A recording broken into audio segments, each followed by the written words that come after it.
Yooj YouTube, it's 2015. Eric, you didn't post a video last week. Ladies and gentlemen, when Eric was explaining Challenge Thursdays, he left out one important, crucial, pivotal thing.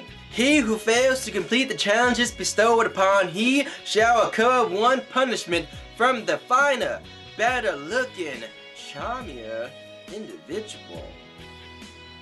That's what it says. So that's why I'm here today, folks. I've been thinking a lot about a few things I can make Eric do. Hold his breath underwater for 20 minutes, chug 5 gallons of Mountain Dew, get frosted tips.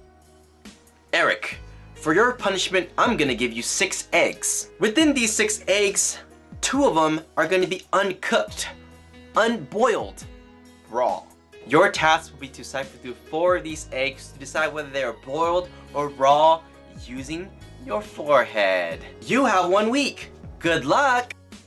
Thank you, ladies and gentlemen, for watching our videos. Please leave a comment below for future punishment ideas. If you like what you see, please subscribe to our channel. As always, our Facebook link will be in the info section at the bottom of this page, and all music that we use will be down there as well. And until then, Shijidoa.